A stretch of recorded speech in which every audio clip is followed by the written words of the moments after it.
அனைவருக்கும் இனிய மாலை வணக்கம். பகவத்கீதை உன்னத அறிவு அத்தியாயம் 4 என்ற தலைப்பில் ராஜாத்தி அம்மாவும் கண்ணகி அம்மாவும் வகுப்பெடுக்க இருக்காங்க. ராஜாத்தி அம்மா, நீங்க தொடங்க. வணக்கம். பகவத்கீதை அத்தியாயம் 4 உன்னத அறிவு ஸ்லோகம் 29. அபானே சுக்வதி பிராணம் பிராணே பானம் ததாபரே பிராணாபான கதிருத்வா பிராணயாம பராயணா அபரே நியதாஹாரா பிராணன் பிராணேஷு சுக்வதி. எல்லாருக்கும் வணக்கம். இது என்ற கருத்து, நாம் சுவாசிக்கும் மூச்சை கட்டுப்படுத்தி பிராணாயாமம் செய்வதன் மூலமாக ஆன்மீக முன்னேற்றம் பெறும் முறை இங்கு விவரிக்கப்பட்டிருக்கிறது. அப்ப நாங்க சுவாசிக்கிற மூச்சை கட்டுப்படுத்தி பிராணாயாமம் மட்டாங்க யோகத்துல வருதுதானே, பதஞ்சலி யோகம், திருமந்திரத்துல, 3ஆம் தந்திரத்துல எல்லாம். அப்ப அந்த முறைதான் நீங்க சொல்ல போயினோம். திரும்பிய இடமெல்லாம் புலன்களை கவரும் பொருள்களே உலகில் நிறைந்திருக்கின்றன. அப்ப திரும்பிய இடமெல்லாம் எங்க பார்த்தாலும் எங்கண்ட புலன்களை கவர்ற பொருட்கள்லாம் இந்த உலகில நிறைய இருக்குது. இவைகளுக்கிடையில் சுய கட்டுப்பாட்டுடன் வாழ்வதற்கு சிலர் இம்முறையை இடையறாது பின்பற்றுகிறார்கள். இவைகளுக்கிடையில இந்த புலன் இன்பங்கள் பொருட்களுக்குள்ள இருந்துதான் எங்கண்ட இதெல்லாம் போகுது இந்த உலக. அப்ப இந்த பொருள்களுக்கும் இந்த உலகுக்கும் இடையில, இந்த புலன்களை கவரும் பொருட்களுக்கு இவைகளுக்கு இடையில சுய கட்டுப்பாட்டோட வாழ்வதற்கு சிலர் இம்முறையை இடையறாது பின்பற்றுகிறார்கள். இம்முறை என்றது பிராணாயாம முறை. அப்படி நாங்க இப்ப தியானம் செய்து வரைக்கும் எங்களுக்கு ஒரு கட்டுப்பாடு இப்படி இருக்கணும், ஒரு டிசிப்ளின், அதைத்தான் சொல்லப்படுது. வெளியிடும் மூச்சில் உள்ளிழுப்பதையும் உள்ளிழுக்கும் மூச்சில் வெளிவிடுவதையும் ஹோமம் செய்து வேள்வி செய்கிறார்கள். அப்ப வெளியிடும் மூச்சில் உள்ளிழுப்பதையும் உள்ளிழுக்கும் மூச்சில வெளிவிடுவதையும் ஹோமம் செய்து வேள்வி செய்கிறார்கள். பிராணாயாம முறையில் மூச்சை இழுப்பதற்கு பெயர் பூரகம். அப்ப பிராணாயாமத்தின் முறையில இது அந்த குருகுல ஒரு குருவிட்ட இருந்துதான் நாங்கள் இதை செய்யணும். நாங்களா செய்தால் அங்க சிக்கல். ஏனென்றா அதுல திருமந்திரத்துல நிறைய விளக்கம் சொல்லப்படுது. அப்ப பிராணாயாம முறையில் மூச்சை உள்ளிழுப்பதற்கு பெயர் பூரகம். அப்ப நீங்க மூச்சை உள்ளுக்க இழுத்தீங்கன்னா அது பூரகம். இவ்வார்த்தைக்கு நிரப்புதல் என்று பொருள். அப்ப இந்த பூரம் என்ற வார்த்தைக்கு உள்ளுக்கு அந்த மூச்சை நீங்க நிரப்புறீங்க, அது நிரப்புதல் என்ற பொருள். உள்ளிழுத்த காற்றை வெளியிடுவதற்கு பெயர் ரேசகம். அப்ப உள்ளிழுத்த காற்றை வெளியில விட்டா ரேசகம். எப்படி இதை ஞாபகப்படுத்துறேன்டா, பூரகம் என்றா பூர்த்தி பண்றேன்னு நீங்க வச்சிருக்கலாம், பூர்த்தி பண்றது. ரேசகம் என்றா இறைக்கிறது, வெளியேற்ற. அப்படி இவ்விரண்டு செயல்களுக்கு நடுவில் உள்ள இடைநேரத்தில் மூச்சு கட்டுப்படுத்தப்பட்டு மூச்சை உள்ளிழுக்காமலோ வெளியிடாமலோ அடக்கி வைத்திருக்கும் இடைநேரத்துக்கு பெயர் கும்பகம். அப்ப உள்ளே விடாம வெளியிலேயும் இதண்ணாமல் அது அடக்கி வச்சிருக்கிறது கும்பகம்.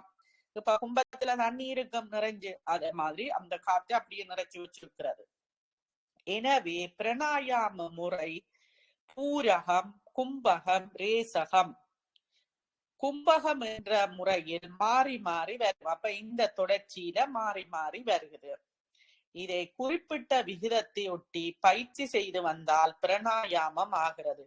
அப்ப இத குறிப்பிட்ட விகிதத்தை எத்தனை அளவு இழுக்க வேணும், எத்தனை அளவு வெளியில விட வேணும் என்றதெல்லாம் இந்த திருமந்திரத்துல சொல்லப்பட்டிருக்கு. அதைத்தான் இங்க சொல்லி நம் விகிதத்தை ஒட்டி பயிற்சி செய்து வந்தால் இது பிராணாயாமம் ஆகிறது. நாங்க தெரியாம செய்தால் ஆக்களுக்கும் ஆபத்து. தொடர்ந்து இதை செய்து வந்தால் முக்கிய பிராணனுக்கு மற்ற எல்லா பிராணன்களையும் அர்ப்பணிக்கும் முறையை தெரிய வருகிறது என்ற காரணத்தினால் இதை ஒரு வேள்வி என்று இங்கு குறிப்பிடப்பட்டிருக்கிறது. அப்ப இதை செய்து வந்தால் முக்கிய பிராணன் என்றது எங்கட உயிரை குறிக்கிறேன்னு நினைக்கிறேன். மற்ற எல்லா பிராணன்களையும், ஏனென்றா தசவாயுக்கள் பிறகு வரும், மற்ற எல்லா பிராணன்களையும் அர்ப்பணிக்கும் முறையை தெரிய வருகின்றது என்ற காரணத்தினால் இதை ஒரு வேள்வி என்று இங்கு குறிப்பிடப்பட்டிருக்கிறது. பிராணன் என்பது மூச்சு என்பதும் ஒன்றல்ல. அப்ப பிராணனும் மூச்சும் ரெண்டும் ஒன்றல்ல, ரெண்டும் ஒன்றில்ல. அவை இரண்டும் ஒன்றுதான் என்று நினைத்து பலர் குழப்பிக் கொள்கிறார்கள். அப்ப இத ரெண்டும் பிராணனும் மூச்சும் ஒன்றுதான் என்று சில பேர் குழம்பிக் கொள்ளுகிறார்கள். மூச்சை அடக்க பயிற்சி செய்து கொள்வதன் மூலமாக உள்ளிருக்கும் பிராண இயக்கத்தை கட்டுப்படுத்தும் சக்தி நமக்கு வருகிறது. அப்ப இதை நாங்கள் இந்த பயிற்சி செய்து கொண்டு வந்தால் கட்டுப்படுத்துற சக்தி எங்களுக்கு வருகிறது. ஒரு உடலில் வெளியாகும் உயிரியக்க வேலைகளே பிராணன். ஒரு உடல்ல வெளியாகும் உயிரியக்க வேலைகளே பிராணன். இந்த சாஸ்திரங்களை ஊன்றி படித்தவர்களுக்கு இது நன்றாக தெரியும். உயிருடன் இருக்கும் ஒவ்வொன்றும் செய்கின்ற 5 வகை உடல் இயக்கங்களையும் 5 பிராணன்கள் என்று நமது புனித நூல்கள் கூறுகின்றன. 5 பிராணன்களும் பின்வருமாறு. அப்ப அத முக்கிய பிராணன் என்று தசவாய்க்கள் என்றா 10 உப பிராணன்கள் என்றும் இருக்குது. என்னென்று பார்ப்போம்.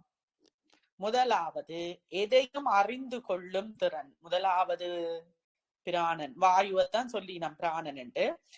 எதையும் அறிந்து கொள்ளும் திறன். 2 உள்ளிருக்கும் அசுத்தத்தை வெளியே தள்ளுதல்.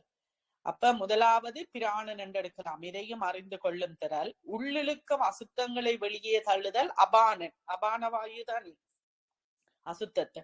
உண்ட உணவை ஜீரடித்து உடலில் ஓட்டும்படி செய்தல். அது வியானனோ சமானனோ தெரியல எனக்கு. 5 வாயுக்கள் பிராணன், அபானன், உதானன், வியானன், சமானன் என்ற 5. இதுதான் 5 முக்கிய வாயுக்களும். எது உங்களுக்கு பொருத்தமோ பாருங்க. 4வது உணவு சத்தை உடலின் எல்லா பகுதிகளுக்கும் கொண்டு செல்லும் இரத்த ஓட்டம். அப்ப உணவு நாங்க சாப்பிட்டு அந்த உடல் சத்தை எல்லா பகுதிகளுக்கும் கொண்டு செல்றது. அடுத்த 2வது மனம் புத்தி பூர்வமாக தன்னை உயர்த்தி கொள்வதற்கு ஒவ்வொரு உயிரினத்துக்கும் இயல்பாக அமைந்த திறன். அப்ப இதுதான் 5 வாயுக்கள் பிராணன். 5 முக்கியமான பிராணன், முக்கிய பிராணன் என்று சொல்லிவிடலாம். நம்மையும் அறியாமலே இந்த 5 வேலைகளையும் நமது உடல் செய்து வருகிறது. அப்ப எங்களை அறியாமலே இந்த 5 வேலைகளையும் எங்களோட உடல் செய்து வருகிறது. இவற்றை பிராணாயாமத்தின் மூலம் நமது கட்டுப்பாட்டுக்குள் கொண்டு வரலாம். அப்ப இது எல்லாத்தையும் நாங்க பிராணாயாமம் செய்யறதால எங்கண்ட கட்டுப்பாட்டுக்கு கொண்டு வரலாம். தியானத்தை மேற்கொள்ளும் ஒவ்வொருவருக்கும் இது மிகப்பெரிய உதவியாக இருக்கும். அப்ப தியானம் செய்ய எல்லாருக்கும் இது ஒரு பெரிய உதவியாக இருக்கும். இவ்வாறு பல்வேறு முறைகளை சொல்லிக் கொண்டு வரும் கிருஷ்ணர் கடைசியாக மற்றொரு யோக முறையையும் கீழ்கண்ட பாடலில் சொல்லி முடிக்கிறார். இதையும் சேர்த்து மொத்தம் 12 முறைகள் கூறப்பட்டிருக்கின்றன. அப்ப நாங்க கடந்த வகுப்புல பார்த்துக்கொண்டு வாரம் தான் எத்தனை முறைகள் என்றது. அப்ப இனி கடைசியா இது பிராணாயாமம் 11. இனி 12வது முறை சொல்ல போறார். அது அடுத்த ஸ்லோகத்துல. ஸ்லோகம் 30. சர்வே பேதே யங்ஞவிதோ யங்ஞ ஷபித கல்மஷா யங்ஞ சிஷ்டாமிருத புஜோ யாந்தி பிரம்ம சனாதனம். இதுகிலே என்ன சொல்லினோம்டா, சிலர் உணவு கொள்ளும் முறையில் கட்டுப்பாடுகளை ஏற்படுத்தி கொண்டு தங்களுடைய ஆசைகளையும் ஆசாபாசங்களையும் கட்டுப்படுத்தி கொள்கின்றார். அப்ப உணவு முறையில சில கட்டுப்பாடுகளை கொண்டு வந்து எங்களுக்கு இருக்கிற ஆசை ஆசாபாசங்களையும் கட்டுப்படுத்தி கொள்ளுகிறார்கள். உணவு கட்டுப்பாடு இந்தியாவுக்கு புதிதல்ல. உணவு கட்டுப்பாடு இந்தியாவுக்கு புதிதல்ல. ஏனென்றா அது காலங்காலமாயே இருக்குது. பண்டைய கால முனிவர்களும் எந்தெந்த உணவுப் பொருளில் என்னென்ன விட்டமின் சத்துக்கள் கலோரி மதிப்புகள் இருக்கின்றன என்று தெரியும். அப்ப அந்த முனிவர்களுக்கு எல்லாமே தெரியும், இதுல என்னென்ன கலோரி சத்துக்கள் இருக்கின்ற. அது மட்டுமல்ல, ஒருவருடைய ஆரோக்கியத்துக்கு எவ்வளவு தானியங்கள் காய்கறிகள் வேண்டி இருக்கும் என்பது கூட தெரியும். அப்ப இது மட்டுமல்ல, என்னென்ன கலோரி சத்துக்கள் இருக்கின்றது மட்டுமல்ல, ஒருவருடைய ஆரோக்கியத்துக்கு எவ்வளவு தானியங்கள் காய்கறிகள் தேவை என்பது கூட அவைக்கு தெரியும். கடுமையாக உடல் உழைப்பு செய்பவர்களுக்கு ஒரு வகை உணவு தேவை. சமூகத்தில் பல்வேறு நிலைகளில் செயலாற்றுபவர்களுக்கு தகுந்த உணவு வகைகள் பற்றி முற்கால முனிவர்கள் நன்கு அறிந்திருந்தனர். அப்போ ஒவ்வொருத்தர உழைப்புக்கு ஏற்ற உணவு தேவை என்றது அவர்களுக்கு தெரியும். மேலும் ஒருவருடைய ஒழுக்கம், நடவடிக்கை, பண்பு ஆகியவற்றிலுள்ள குற்றம் குறைகளை போக்கி உணவு மூலமாக அவருடைய தன்மையை உயர்த்த முடியும் என்ற அளவுக்கு விவரம் அறிந்து அதற்கேற்ப உணவு கட்டுப்பாட்டு கலியை பின்பற்றி வந்தனர். அப்ப இங்க என்ன முக்கியமா சொல்லினா, ஒருவருடைய ஒழுக்கம், நடவடிக்கை, பண்பு ஆகியவற்றில் உள்ள குற்றங்களை போக்கி உணவு மூலமாக அவருடைய தன்மையை உயர்த்த முடியும். அதுக்குதான் சாத்வீக உணவு சாப்பிட சொல்ற. அப்ப சாத்வீக உணவுகள் சாப்பிடிக்க இப்ப அந்த பழைய சாப்பாடுகளை சாப்பிட்டால் அதுல தாமசம் இருக்குன்னு சொல்லப்படுது. எல்லாமே புத்தகத்துல இருந்துதான் சொல்றேன். அப்ப அதுக்குத்தான் சாத்வீகமான உணவை சாப்பிடிக்க அங்க எங்க அந்த குணங்களே மாறும். அதற்கேற்ப உணவு கட்டுப்பாட்டு கலியை பின்பற்றி வந்தனர். உணவு பற்றிய விவரம் அவர்களுக்கு அவ்வளவு நன்றாக தெரிந்திருக்கிறது. அப்ப இந்த உணவு பற்றிய கட்டுப்பாடு எல்லாம் அவர்களுக்கு தெரிந்திருக்குது. வேள்விகளை அறிந்தவர்கள். அவர் என்ன சொல்லினோம்டா, இது வேள்வி கலியை சிறப்பாக கையாளும் திறமை பெற்றவர்களை குறிக்கிறது. சுய அர்ப்பண உயர்ச்சியுடன் சுயநலமற்ற உற்சாகத்துடனும் வேள்விக்கலியை பின்பற்றினால் முழு பயனும் பெறலாம் என்று இங்கு எடுத்துரைக்கப்படுகிறது. அப்ப நீங்கள் சுய அர்ப்பணிப்போட சுயநலமற்ற உற்சாகத்தோட இதையும் செய்யக்க அதன் முழு பயனும் உங்களுக்கு கிடைக்கும் என்று சொல்லப்படுது. இதுவரை கூறியுள்ள 12 முறைகளையும் கையாண்டு வந்தால் இறை அனுபவம் உடனே பெற்றுவிடலாம் என்று யாரும் உத்தரவாதம் அளிக்கவில்லை. எங்களுக்கு இந்த 12 முறைகள் நாங்க பாக்குறோம் இல்லையோ ஒவ்வொரு வகுப்புலையும். அப்ப அந்த 12 முறையை நாங்கள் தொடர்ந்து கையாண்டு வந்தோமென்றால் எங்களுக்கு உடனே இறை அனுபவம் கிடைக்கும் என்று யாரும் உத்தரவாதம் அளிக்கல, கரண்டி கொடுக்கல. இந்த முறைகள் எல்லாவற்றையுமோ அவற்றில் சிலவற்றையோ அல்லது ஒரு முறையோ தொடர்ந்து உறுதியுடன் கடைபிடித்து வந்தால் பாவம் நீங்க பெறுவார்கள் என்று உறுதி அளிக்கப்படுகிறது. அப்ப என்ன சொல்லினா, இந்த 12 முறையில நீங்கள் எல்லாவற்றையுமோ அவற்றில் சிலவற்றையோ அல்லது ஒரு முறையோ தொடர்ந்து நீங்க செய்து வந்தீங்களா உறுதியோட கடைபிடிச்சு வந்தால் பாவம் நீங்க பெறுவார்கள் என்று உறுதிமொழி அளிக்கப்படுகிறது. அப்ப எங்களுக்கே சொல்லி தந்த PSSM-ல தியானம் செய்தால் எங்கண்ட கர்மாக்கள், நோய்கள் எல்லாம் குணமாகும் என்றது அது உண்மை. எங்க எக்ஸ்பீரியன்ஸ்ல அதால நாங்க தொடர்ந்து தியானம் செய்து கொண்டு வாரோம். அப்ப அது இங்க அதைத்தான் அவையும் சொல்லினோம், பாவம் நீங்க பெறுவார்கள் என்று உறுதிமொழி அளிக்கப்படுகிறது. எப்படி அவைகள் அந்த 12 முறை சொல்லிக்கணுமே, அதுல நீங்கள் எதையாவது ஒன்றை செய்தால் அது உண்மை. இது என்னுடைய அனுபவம். உள்ளத்தில் பதிந்துள்ள தவறான சிந்தனைகளுக்கு, கால்வாய்களுக்கு பெயர்தான் பாவம். அப்ப பாவம் என்றா என்ன?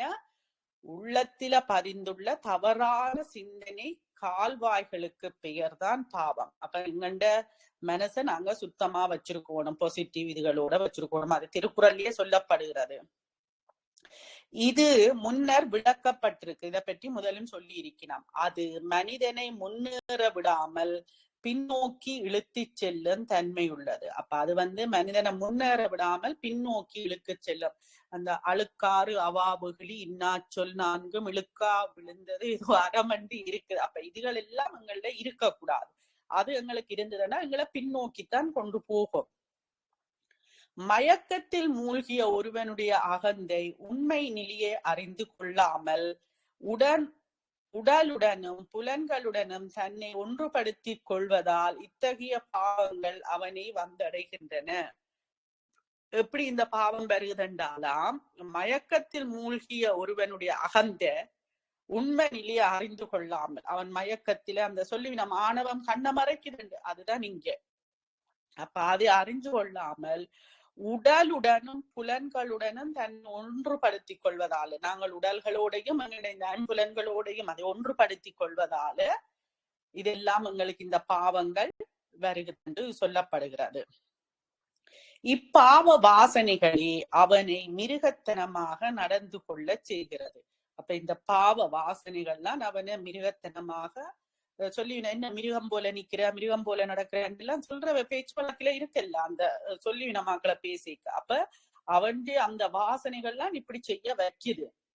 அவன் கீழ்த்தரமான குற்றச் செயல்களை புரிவதற்கும் அதுவே காரணமாகிறது. அப்ப கீழ்த்தரமான குற்றச் செயல்களுக்கும் அதுதான் காரணம். அப்ப இங்க என்னத்தை கொண்டு வரணும்? உணவு பழக்க வழக்கங்கள். அதை இங்க சொல்லிச்சு நம்ம உணவு பழக்கங்களையும் நாங்க மாத்தணும். இப்ப ஆன்மீகத்துல முன்னேறா காலிக்கு உள்ளி பூண்டு சாப்பிடக்கூடாதுன்னு சொல்லிவினா ஒனியன்ஸ், அதுக்கெல்லாம் அகோர பத்ததி சிவாச்சாரியார்ல அந்த இதுல எல்லாம் ஆதாரங்கள் போட்டப்பட்டிருக்குன்னு சொல்லப்படுது. நான் இனி அந்த புத்தகம் வேண்டி பார்த்தா தெரியும். ஆனா கேட்டதுக்கு சொல்லி இருக்கிறேன் இந்த இதுகள்ல இருக்குதுண்டு.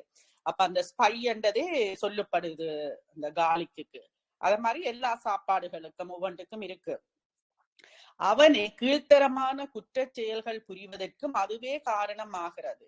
மேற்கூறிய உணவு கட்டுப்பாடுகளை மேற்கொண்டால் இப்போதுள்ள தவறான வாசனைகள் மறைவதுடன் ஆக்கப்பூர்வமான பரிணாம முன்னேற்றத்துக்கும் உகந்த புதிய தடங்கள் மனதில் பதிகின்றன. அப்ப உணவு கட்டுப்பாடுகளை நாங்க மேற்கொண்டால் இந்த தவறான வாசனைகள் மறைகிறதோட எங்கண்ட பரிணாம முன்னேற்றத்துக்குரிய புதிய தடங்களும் எங்கட மனதில உருவாகிறது. அப்ப எல்லாமே தேவை. இந்த 12 முறையை நாங்கள் அதில் ஏதாவது ஒன்றை கடைபிடிக்கலாம். உணவு பழக்கங்களையும் நாங்க மாற்ற வேணும். இங்கு கூறப்பட்டுள்ள உடல், மன, புத்தி முறைகள் எல்லாம் தெய்வீகமானவை. அப்ப இங்க கூறப்பட்ட இது எல்லாமே தெய்வீகமானவை என்றும் மத இயல்பு கொண்டவை என்றும் சொல்லப்பட்டிருந்த போதிலும் நமது மன புத்தி அமைப்பு சிறப்பாக பயன்மிகு தியானத்தில் ஈடுபடுவதற்கும் நம்மை நாமே உயர்த்தி கொண்டு முன்னேற்றம் பெறுவதற்கும் இவை எல்லாம் வழிமுறைகள் என்பதை உறுதியாக நினைவில் வைத்துக் கொள்ள வேண்டும். அப்ப இதெல்லாமே எங்கட முன்னேற்றத்துக்கு வழிமுறைகள். அப்ப இதுகளை நாங்க நல்ல வடிவா இரண்டாத்தான் நாங்க முன்னேற்றலாம். எப்படி சொல்றேன்னா, இப்ப நெல்லை நீங்க போய் விதைச்சு போட்டு வந்தா மட்டும் போதாது, நெல்லு முளைச்சு வருமண்டு. அதுக்கு போய் தண்ணி ஊத்த வேணும். மற்ற அதுக்கு களை பிடுங்குறேன்னு சொல்லி அந்த களைகளை எல்லாத்தையும் பிடுங்கினாத்தான் அந்த நெல் செழிப்பா வளரும். அதையும் போய் நெடுக பார்த்து கிளிகளுக்கு வேணும். அப்படி எல்லாம் இருக்கு. அப்படி எங்கட மனசையும் நாங்கள் சுத்தமா வச்சிருக்க வேணும். அதுக்குத்தான் இது சொல்லப்படுது வழிமுறைகள். வாழ்க்கையை பற்றியும் குறிப்பாக தன்னை பற்றியும் அகந்தை தவறாக செய்யும் மதிப்பீடுகளை போக்கிக் கொண்டு தனது உண்மையான தெய்வீக இயல்பை ஒருவர் உணர்ந்து கொள்வதற்கு தியானம் ஒன்றுதான் சரியான வழி. பாருங்க, பகவத்கீதையிலேயே கிருஷ்ணர் சொல்லி இருக்கிறார் என்ன, நாங்கள் எங்கண்ட இதுகள் எல்லாத்தையும் தவறான இதுகள் எல்லாம் போக்கி நல்ல இதா வாரத்துக்கு தியானம் ஒன்றுதான் வழி. நினைக்கிறேன் அடுத்த அத்தியாயங்கள்ல தியான அத்தியாயம் வந்து இருக்காண்டு சரியா தெரியல, தெரியாமலும் சொன்னாலுமே தவறு. அப்ப இங்க சொல்லப்படுகிறது தியானம். ஒரு உண்மையான தெய்வீக இயல்பை நாங்கள் உணர்ந்து கொள்றதுக்கு நாங்க தியானம் செய்யறதுதான் ஒரே வழி. மற்ற நீங்கள் எப்படி இருந்தாலும் அது இதன்னாது. எல்லாரையும் பாருங்க, எல்லாரும் தியானம் செய்திருக்கணும் ஞானிகள் அவர்கள் எல்லாம். உண்மையான சாதகர்களில் சிலர் சில சமயங்களில் தாங்கள் பின்பற்றும் வழிகளில் பற்று மிகுந்த வீண் வாதங்களில் இறங்கி விடுகிறார்கள். அப்ப உண்மையான சாதகர்கள்ல சில சமயங்களில் தாங்கள் பின்பற்றும் வழிகளில் பற்று மிகுந்த வீண் வாதங்களில் இறங்கி விடுகிறார்கள்.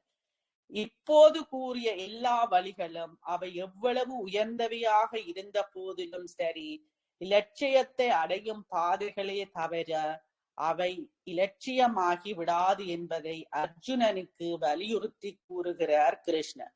அப்ப இதெல்லாமே லட்சியத்துக்குரிய பாதைகளை ஒழிய லட்சியம் இல்ல. அந்த வழியில் போனாத்தான் அந்த லட்சியத்தை அடையலாம். இதுவரையில் விளக்கப்பட்ட 12 வேள்வி முறைகளுக்கும் பொதுவாக இருப்பது சுயமுயற்சி.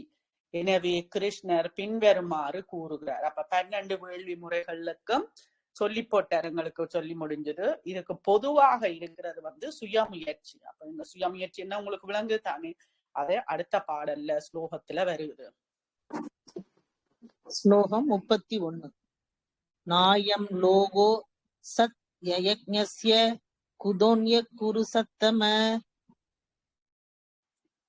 இது இந்த கருத்து என்னண்டா, வேள்வியை எஞ்சியுள்ள புனித பொருள்களை உண்ணுதல். வேள்வி செய்ய எஞ்சிய புனித பொருள்களை உண்ணுதல் என்றிட்டு பண்டைய வேள்வி சடங்குகளின்படி தெய்வங்களுக்கு வேள்வி தீயில் படைத்தது போக கலசத்தில் மிகுந்ததை புனித பிரசாதமாகவும் அதற்கு தெய்வீக இயல்பு உண்டு என்று நினைத்தனர். அப்ப என்ன சொல்லி நாம் பண்டிய வேள்வி சடங்குல தெய்வங்களுக்கு வேள்வி தீயில படைச்சது போக கலசத்தில் மிகுந்ததை மிஞ்சினத்தை புனித பிரசாதமாகவும் அதற்கு தெய்வீக இயல்பு உண்டு என்று நினைத்தனர். அந்த மிஞ்சினத்துக்கு தெய்வீக இயல்பு உண்டு என்று நினைக்கினார்.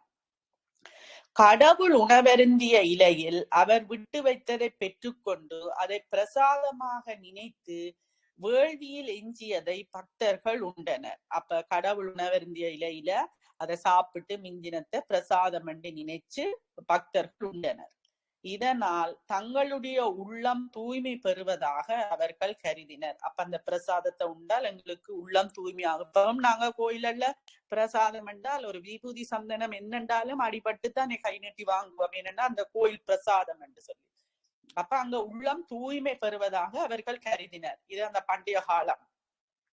வேள்வியில் எஞ்சியது என்பதற்கு புதிய வகையில் பொருள் கொண்டாள். அதுல சொல்லினோம்ல வேள்வியில் எஞ்சியது, அதுக்கு புதிய வகையில பொருள் சொல்ல போறார். அதுக்கு எப்படி என்றா இன்றைய உலகுக்கும் கூட அது பொருத்தமாக இருக்கிறது. இதற்கு முன் கூறிய 12 வகை வேள்விகளின் மூலமாக நமக்கு ஏற்படும் விளைவு என்று அதற்கு பொருள் கூறலாம். அப்ப 12 வேள்வி முறை பற்றி சொன்னவே இல்லையே, அந்த வேள்வி வகைகளின் மூலமாக நமக்கு ஏற்படும் விளைவு என்று அதற்கு பொருள் கூறலாம். அவ்வேள்விகளில் ஏதோ ஒன்றை செய்து வெற்றி பெற்றாலும் கூட பரிபூரண சுய கட்டுப்பாடு ஏற்படும். அதுல 12 எதை நீங்க செய்தாலும் சுயமான ஒரு பரிபூரண சுய கட்டுப்பாடு ஏற்படும். அதை வடிவா நீங்க ஹலோ பண்ணினா அதனால் நமது உள்ளம் பல விதங்களிலும் சிதறி ஓடாமல் ஒருமைப்பாடு பெறும். அப்ப அதனால எங்கட உள்ளம்ன்றது இங்க மனதை குறிக்குது. அப்ப சிதறி ஓடாம மனம்தான் நீ குரங்கு மாதிரி ஓடி திரியன்னு சொல்லிவிடாம். அப்படி சிதறி ஓடாமல் ஒருமைப்பாடு பெறும். மனம் ஒருமைப்பாடு பெறும். ஆழ்ந்த தியான லட்சியம் கைகூடுவதற்கு இவ்வேள்விகளால் நமக்கு மிஞ்சி நிற்பது ஆத்ம ஞானம். அப்ப ஆழ்ந்த தியான லட்சியம் எங்களுக்கு கைகூடுவதற்கு இந்த வேள்விகளால நமக்கு மிஞ்சி நிற்ப ஆத்ம ஞானம் என்று சொல்லினான். மன ஒருமைப்பாட்டுடன் தியானத்தில் ஆழ்ந்து ஈடுபடுபவர்கள் எல்லையற்ற நிரந்தர பரம்பொருளாகிய பிரம்மத்தை தம்மில் உணர்கிறார்கள். அப்ப மன ஒருமைப்பாட்டோட தியானத்துல ஆழ்ந்து ஈடுபட்டால் எல்லையற்ற நிரந்தர பரம்பொருள் ஆகிய பிரம்மத்தை தம்மில் உணர்கிறார்கள். இதெல்லாம் ஞானிகள் செய்துதான் சொல்லி இருக்கிறான். திருமந்திரத்திலையும் சொல்லினான் 10 ஒலிகள் கேட்குமா. நீங்க ஆழ்ந்த தியானத்துல இருந்தால் கடலொலி, சங்கொலி, அப்படி 10 வகையான ஒலிகள் கேட்குமண்டு அது திருமந்திரத்துல சொல்லுது. முக்கிய கருத்தை வலியுறுத்துகிற பொதுப்படியான உண்மை பாடலின் 2வது வரியில் வருகிறது. அப்ப இந்த பாடல்ல 2வது வரியில அதை சொல்லினான். அவ்வுண்மை இதுதான். எது? சுய அர்ப்பண உணர்ச்சியுடன் தன்னலம் கருதாது எந்த வேலையிலும் ஈடுபட வேண்டும். அப்படி செய்யாமல் செயலியே கைவிடுவதனால் இவ்வுலகில் எவ்வித சிறப்பையும் அடைய முடியாது. அப்ப எப்படி செய்ய வேண்டும் என்றால் சுய அர்ப்பண உணர்ச்சியோட தன்னலம் கருதாமல் எந்த வேலையிலையும் ஈடுபட வேண்டும். அப்படி செய்யாமல் செயலியே கைவிடுவதனால் இவ்வுலகில் எந்தவித சிறப்பையும் அடைய முடியாது. அப்படி செய்யாம நீங்க விட்டா எந்த இதையும் நீங்க அடைய முடியாது. இவ்வுலகிலேயே எவ்வித வெற்றியும் கிடைக்காது என்றால் உயர்ந்த லட்சியத்தை அடையும் மகோன்னத முயற்சியில் ஒரு சாதகர் ஒன்றும் செய்யாமலே எப்படி வெற்றி பெற முடியும் என்று அவர் கேட்கிறார். அப்ப நீங்கள் இப்படி இருந்தால் ஒரு சாதகர் ஒன்றும் செய்யாமல் எப்படி வெற்றி பெற முடியும் என்று கிருஷ்ணர் கேட்கிறார். கண்ணபிரான் கீதை பாடிய நேரத்தையும் சூழலையும் நாம் மறக்க கூடாது. அர்ஜுனன் தனது கர்ம பூமியில் இருந்து விலகி ஓட பார்த்தான். என்ன சந்தர்ப்பத்தை சொல்லி நம்ம அதை விளங்கப்படுத்தி, கர்மம் என்றா யுத்தம், அவனது கடமை அவனை போர்க்களத்துக்கு அழைத்திருந்த நேரம் அது. அவன் ஒரு சஸ்திரியன் தானே, அப்ப போர் புரியவனும், அவன் கடமை போர் புரியவனும். கர்மம் என்றா யுத்தம் என்று சொல்லினா. அப்ப கண்ணபிரான் இந்த நேரத்திலையும் சூழல்லையும் இவருக்கு சொல்லி இருக்கிறார். கிருஷ்ணர் இங்கு செயல் புரிவதற்கான காரணத்தை அழுத்தம் திருத்தமாக கூறுகிறார். எப்படி செயல் புரிய வேணும் என்ற காரணத்தை அழுத்தம் திருத்தமாக வடிவா சொல்றார். நாம் வேண்டுமென்றால் செயல் புரிதலே கிருஷ்ணரது மதம் என்று கூட கூறலாம். நாம் வேண்டுமென்றால் செயல் புரிதலே கிருஷ்ணரது மதம் என்று கூட கூறலாம். அவருடைய உபதேசங்கள் முழுவதையும் சுருக்கமாக கூற வேண்டுமென்றால் எல்லா நேரத்திலும் எல்லா காலகட்டங்களிலும் தீமை செய்பவர் தயாராக இருந்தாலும் தீமையை எதிர்த்து போராடுவதே என்பதே ஆகும். அர்ஜுனன் சண்டையில் இருந்து விலக பார்த்தான். எல்லோரிடத்திலும் அவனுக்கு அன்பிருப்பது போல பாசாங்கு காட்டினான். அப்ப அவன் சண்டையில இருந்து விலக பார்த்தான், எல்லார்கிட்டையும் அன்பிருப்பது போல பாசாங்கு காட்டுற. சில பேர் இந்த பாசாங்கு இதன்னும் அதைத்தான் இங்கே சொல்லப்படுது. ஆனால் கிருஷ்ணர் தனது கீதை முழுவதும் செயல் புரிய வேண்டும் என்பதை ஆணித்தரமாக கூறுகிறார். அப்ப அவருக்கு கீதை முழுவதிலும் எல்லாத்திலையும் 700 சுலோகங்கள், 18 அத்தியாயம். அப்ப எல்லாத்திலையும் செயல் புரிய வேணும் என்றதான் சொல்றார். ஆன்மீக முன்னேற்றத்துக்கு கூட சரியான செயல், சரியான மனோபாவம் இவை தவிர்க்க முடியாது என்கிறார். நீங்க ஆன்மீகமா எண்ணத்துல நீங்க முன்னேற வேண்டாலும் ஆன்மீகத்துக்கு கூட சரியான செயல், சரியான மனோபாவம் இருந்தால்தான் தியானம் எல்லாமே கைகூடும். புத்தக புழுவினால் கலாச்சார முன்னேற்றம் எதுவும் ஏற்படாது. உண்மையான நேர்மையான சுய முயற்சியினால் மட்டுமே அது சாத்தியமாகும். என்ன சொல்ற? புத்தக புழுவினால கலாச்சார முன்னேற்றம் எதுவும் ஏற்படாது. இப்ப சொல்லிவினம் 8 சுரக்காய் கறிக்குதவா, அது நாங்களத பயிற்சியில தான் செய்யணும். இப்ப சில பேர் எல்லாம் படிப்பினம் செய்ய மாட்டினோம். படிக்கிறது தேவார நன்னடிகளுமே சொல்லுவான், இடிக்கிறது சிவன் கோயிலாக இருக்கும். அப்ப உண்மையான நேர்மையான சுய முயற்சியினால் மட்டுமே அது சாத்தியம். ஆழ்ந்து சிந்திக்கும் இயல்புடையவர்களுக்கு 2 சந்தேகங்கள் வரும் வாய்ப்பு இருக்கிறது. அப்ப ஆழ்ந்து சிந்திக்கிற இயல்புடையவர்களுக்கு 2 சந்தேகம் வருகிறதாம். என்னென்று பார்க்கலாம். வெவ்வேறு பாதைகளை பின்பற்றுபவர்கள் வெவ்வேறு லட்சியங்களை அடைகிறார்களா? அப்ப வெவ்வேறு பாதைகளை பின்பற்றுபவர்கள் வெவ்வேறு லட்சியங்களை அடைகிறார்களா என்ற கேள்வி கேள்விப்படுது. சிலர் கேட்கிறார்கள் இப்படி ஒரு சந்தேகம். இரண்டாவது என்ன? இவை கிருஷ்ணருடைய அபிப்பிராயங்கள். இந்து கோட்பாடுகளுக்கு அவர் தரமாக சில கருத்துக்களை இதில் சேர்த்திருக்கிறார், அவ்வளவு தானே.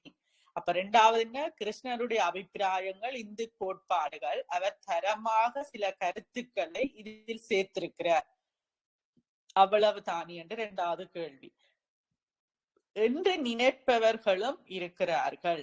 இந்த 2 சந்தேகங்களுக்கும் பகவானே பின்வருமாறு பதிலளிக்கிறார். அப்ப 2 சந்தேகங்கள் பார்த்தமே சொன்ன, அந்த 2 சந்தேகங்களும் இருக்கிறவைக்கு பகவான் அடுத்த சுலோகத்துல விளக்கம் கொடுக்கிறார். என்னன்னு பார்க்கலாம்.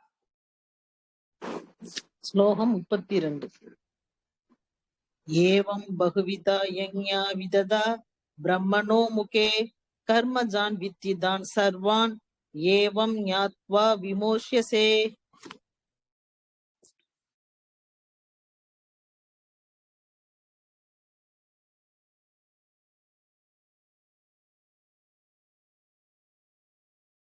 மைக் எடுத்து. சாரி. இரு செயல்கள் இவ்வுலகில் ஒரே வகையான செயல்களை ஏற்படுத்துவதில்லை. இந்த கடந்த ஸ்லோகத்துல பார்த்தோமே 2 செயல்கள், அந்த 2 செயல்களும் ஒரே வகையான செயல்களை விளைவுகளை ஏற்படுத்துவதில்லை. இதுவரையில் கூறிய 12 வேள்விகளும் வெவ்வேறு வகையானவை. அந்த 12 வேள்விகள் பார்த்தோமே, அதெல்லாமே வெவ்வேறு வகையானவை. எனவே அவற்றின் விளைவு ஒன்றாக இருக்க முடியாது என்று சிலர் நினைக்கலாம். அப்ப வெவ்வேறு வகையண்டவ அதிண்ட வெவ்வேறு வகையா இருக்கிறதால அவையின் விளைவு அந்த 12 விளைவு வெவ்வேறா இருக்கலாம் என்று சிலர் நினைக்கலாம். அவ்வேள்விகளில் இருந்து வெவ்வேறு வித பயன்களை எதிர்பார்க்க முடியும் என்று அவர்கள் நினைப்பது இயற்கை. அப்ப அந்த வேள்விகள்ல இருந்து வெவ்வேறு விதமான பயன்களை எதிர்பார்க்க முடியும் என்று அவர்கள் நினைப்பது இயற்கை, நோமல். ஆனால் பாதைகள் வெவ்வேறாக இருந்தாலும் அவை சென்று அடையும் குறிக்கோள் ஒன்றுதான் என்று கிருஷ்ணர் இங்கு சுட்டி காட்டுகிறார். அப்ப பாதைகள் தான் வேறிய ஒழிய எங்க அந்த 12 விஷயம் சொல்லப்பட்டது. 12 அந்த 12 பாதைகளும் வெவ்வேறையா இருக்குதே ஒழிய ஆனால் அடைகிற விஷயம் ஒன்றுதான். இப்ப நாங்க சொல்லுவோமே எல்லா ஆறும் போய் ஒரு கடல்ல தான் சங்கமிக்குது. இப்ப சைவம், வைஷ்ணவம், கிறிஸ்தவம் என்ன சமயங்கள் இருந்தாலும் கடைசியில ஆன்மீகம், கடைசியில போய் முக்திக்குத்தான் ஏதோ ஒரு வழியில போய் சேர்றோம்ன்றத சொல்லுது. அவ்வேள்விகளிலிருந்து வெவ்வேறு வித பயன்களை எதிர்பார்க்க முடியும் என்று அவர்கள் நினைப்பது இயற்கை. ஆனால் பாதைகள் வெவ்வேறாக இருந்தாலும் அவை சென்று அடையும் குறிக்கோள் ஒன்றுதான் என்று கிருஷ்ணர் இங்கு சுட்டி காட்டுகிறார்.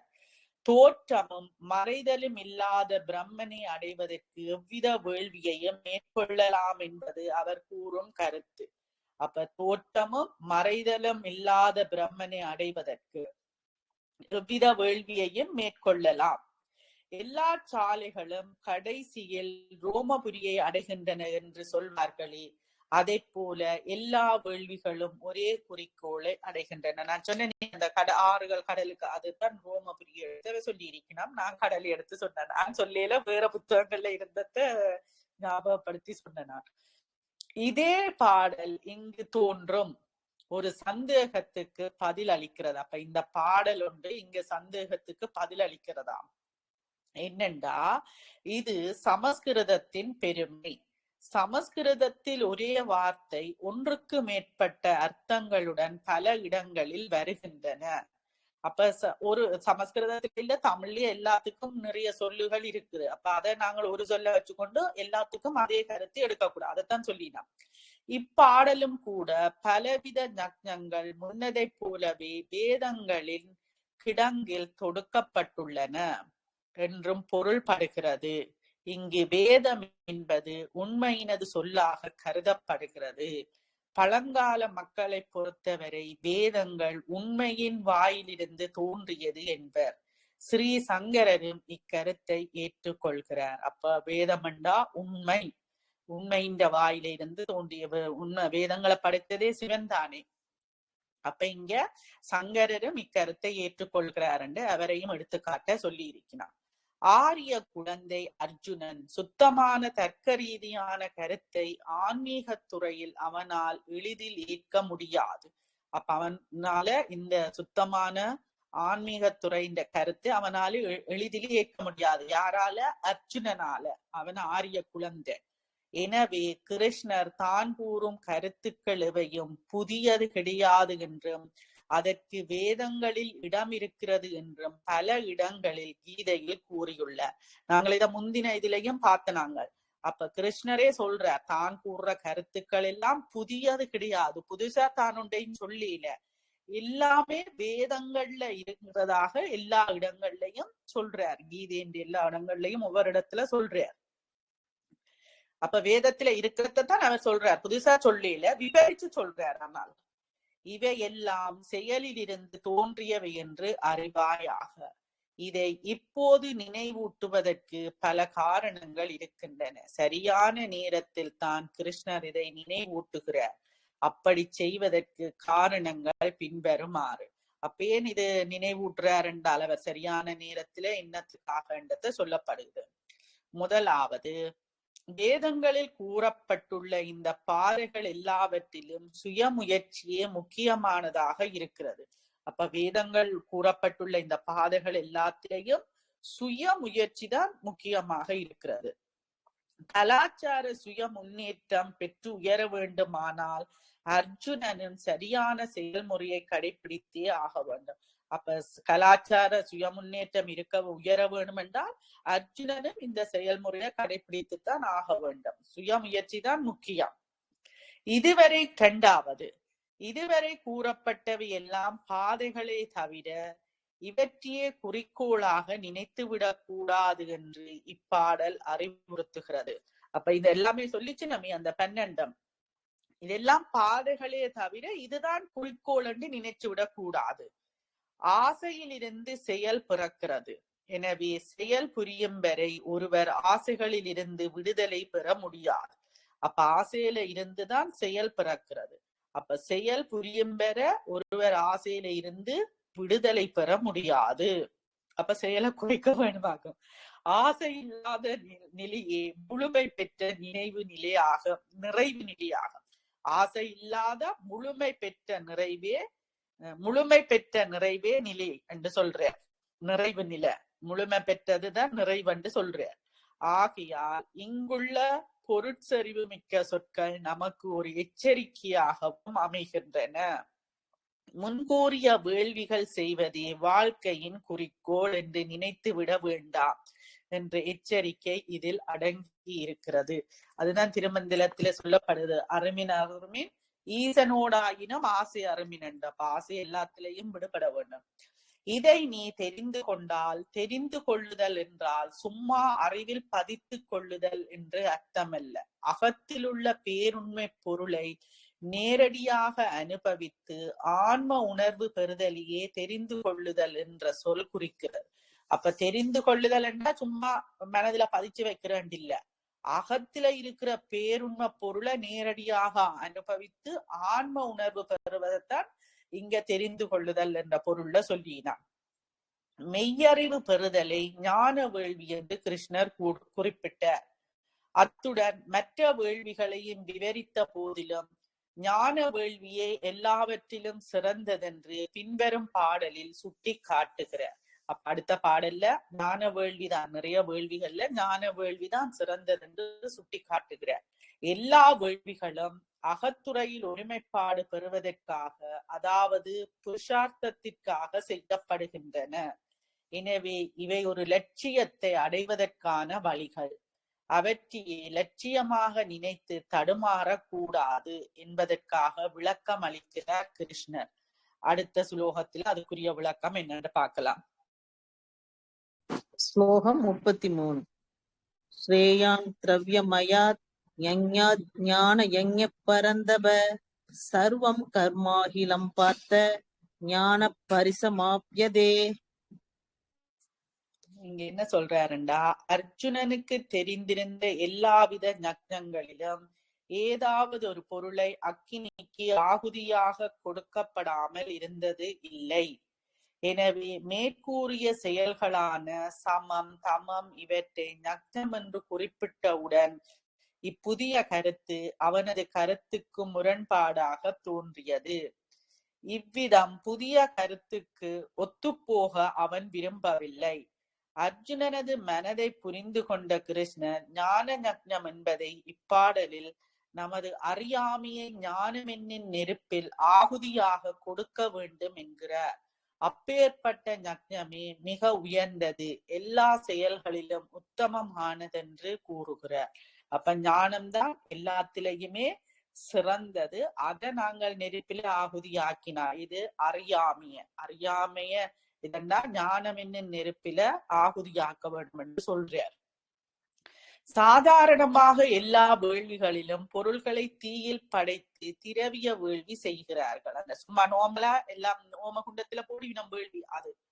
இவற்றையும் ஞான வேள்வியையும் ஒப்பிட்டு ஒருவருடைய கலாச்சார முன்னேற்றத்துக்கு ஞான வேள்வியே எல்லா விதங்களிலும் உயர்ந்ததென்று கிருஷ்ண பரமாத்மா கூறுகிறார். அறியாமையை அறிவு தீயில் கோமம் செய்யும் வேள்வி ஞானம் ஏன் உயர்ந்தது, எப்படி அது சிறந்ததாகும் என்பதை 2வது வரியில் பகவான் விளக்குகிறார். அப்ப அறியாமைய அறிவு தீ, அப்ப நாங்கள் அறிவை யூஸ் பண்ணிக்க எங்கட அறியாம போவிடும். அப்ப அறியாமைய அறிவு தீயில கோமம் செய்து அதுல போட்டு எரிச்சம் என்றால் அது எப்படி சிறந்ததுன்றத சொல்ல போறார் 2வது வரியில சுலோகத்தின். சடங்குகளில் செய்யும் நற்கர்மங்களினால் நமக்கு பயன் கிடைக்கிறது, நற்பயன் கிடைக்கிறது. சடங்குகள்ல செய்யும் நற்கர்மங்களால அதை அனுபவிப்பதற்காக நமது மனம் மீண்டும் புதிய உடல் எடுத்துத்தான் ஆக வேண்டும். இது எல்லாருக்குமே தெரியும் தானே. நல்வினை செய்தா அதுக்கும் புதிய, அதைத்தான் நீங்க சொல்லினா. எதை சடங்குகள் செய்யும் நற்கர்மங்களினாக எங்களுக்கு நல்ல பயன் கிடைக்கிறது. அதை அனுபவிக்கிறதுக்கு, அந்த நல்ல பயனை அனுபவிக்கிறதுக்கும் மனது மீண்டும் புதிய உடல் எடுத்தே ஆக வேண்டும். அப்படியே புதிதாக உருவெடுக்கும் போது மற்ற செயல்களிலும் அது ஈடுபடுகிறது. அப்ப புதுசா உருவெடுக்க பிறகு நாங்க தொடங்குறது தானே ஆகாமிய கர்மம் அதுதான் இங்க வருது ஈடுபடு. இப்படியாக இது ஒரு தொடர் சங்கிலியாக வந்து கொண்டே இருக்கும். அப்ப தொடர்ந்து வந்து கொண்டே உணவு சங்கிலி ஒன்றை பிடிச்சு பிடிச்சு சாப்பிட அது அப்படி வருமா போல இதுவும் தொடர் சங்கிலியாக எங்கட பிறவி வந்து கொண்டிருக்கும். கர்மத்தின் மூலம் கர்மத்துக்கு முடிவு கட்ட முடியாது.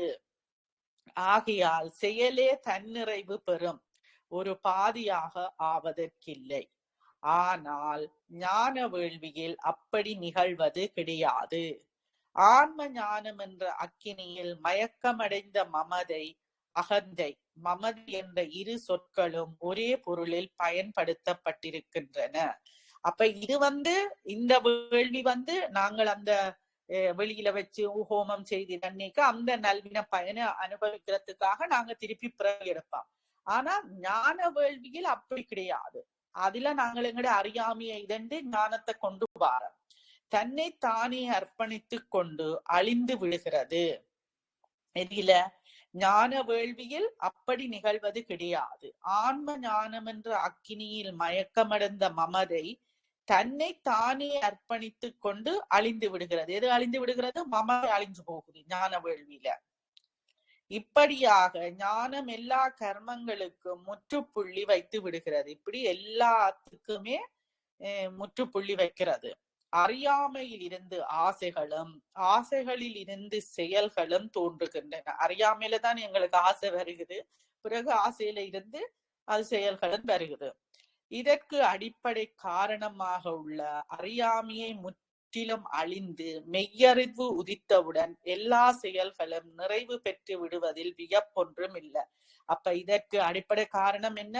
அறியாமை முற்றிலும் அழிஞ்சு மெய்யறிவு எங்களுக்கு வந்தவுடனே எல்லா செயல்களுமே நிறைவு பெற்று விடுகிறது. ஜீவன் முக்தர்கள் ஞானிகள் எல்லாம் அவைகளுக்கு விளங்கினோடனே அவைகள் இதெல்லாம் விடுபட்டுடும். எனவே எல்லா செயல்களும் ஒருவர் ஞானம் பெற்றவுடன் முடிவடைந்து விடுகின்றன. அப்ப எல்லா செயல்களும் அவருக்கு ஞானம் வந்தோடனே முடிஞ்சிடுது என்று சந்தேகத்துக்கிடமின்றி விளக்கி கூறுகிறார் கிருஷ்ணர்.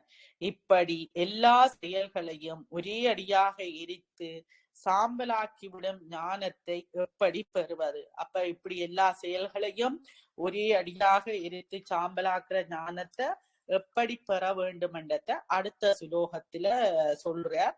அதை நாங்கள் அடுத்த வகுப்புல பார்க்கலாம். இவ்வளவு நேரமும் பொறுமையாக இருந்து கேட்ட எல்லோருக்கும் நன்றி. நன்றிம்மா.